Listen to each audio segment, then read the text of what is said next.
Hey guys, how you doing? Hope you're doing well.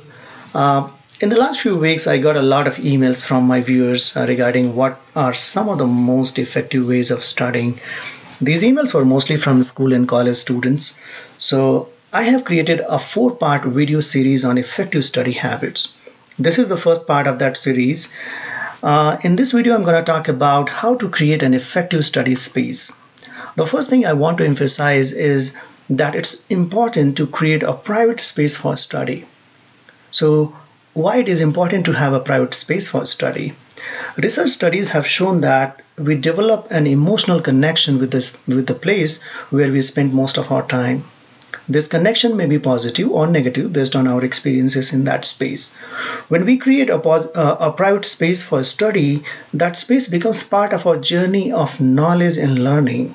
And after that, that space start offering a positive reinforcement and reinforcement for study and learning. So an effective study space supports students in maintaining motivation for learning and growth. Now, as we know that effective study space plays a role in our learning, so how can we create an effective space, learning space, or what kind of space is conducive for effective learning? Now, the first thing I suggest is to choose a place in your home which is quiet and airy. Your study space should be quiet and peaceful so that you do not get distracted. It should have some windows so that you continuously keep getting fresh air to keep you focused. And the reason is that your brain consumes more than 80% of the oxygen that you consume. If your study space lacks fresh air, it may influence your focus and productivity. The second thing, your study space should have appropriate light, whether natural or artificial. But also, your study space should get at least some hours of natural light if it is possible.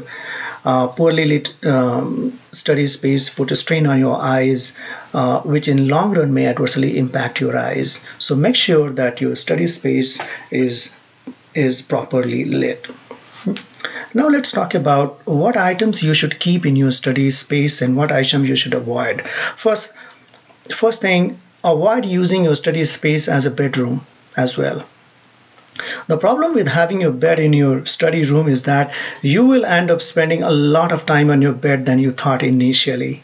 We often think like, okay, let me study by lying on the bed, and trust me guys, you do not learn anything while you are lying on the bed keeping a book in your hand. It's better to sleep rather than reading something while lying on your bed. It's not productive at all. So avoid using your study space as your bedroom. I understand that sometimes it's not possible as we do not have sometimes enough space in our home. What I'm saying is it is possible, if it is possible, keep your study space and bedroom separate. And the thing you should never keep in your study space is television. Trust me guys, it is a time killing machine which will take a lot of your time without you ever realizing it. So please do not add a TV set in your study space. And the thing you may want to avoid keeping in your study space is your mobile phone. I know you may be thinking that this is too much, but again, I'm telling you with my experience with mobile phone, it's a big distraction. I'm not against the mobile phone. I'm only suggesting that you keep it away from your study space so that you could have minimum interruption when you are studying. If you cannot do that, at least switch off the internet from your cell phone so that you do not get interrupted by all sorts of social media messages and kind of WhatsApp and all such things. So avoid TV, cell phone, and bed in your study space. Now, and the thing that you should be mindful of is it is important to keep your study space neat and tidy and keep only those items that you need in that hour. So maybe you just need a book, a notebook, and a pen. Do not keep all your books spread out on the table or other related items lying here and there on the table. Keep your table clean and have only those items that you need in that moment. It helps you to focus on the task at hand rather than getting distracted with all stuff lying here and there. So the message is keep only those items that you need in that particular hour, and once you are done, keep them back in the almirah or the drawer. The other important thing is your table and chair. Since you are going to spend a considerable amount of time as a student in a study space, make sure your table and chair are comfortable to sit on. Some of you may have experienced back pain because of this uncomfortable chair. So invest some money in buying a comfortable chair and table. Once you're done with these things, try to personalize your study space. Your study space should be a reflection of who you are as a person. So you may put some pictures of people who have inspired you, motivated you. You can put some posters with inspiring quotations that you believe in. You can also put pictures of people in your life who matters the most for you, such as your parents, spiritual guru, or anyone who matters a lot to you. I keep a photo of my mom in the study space.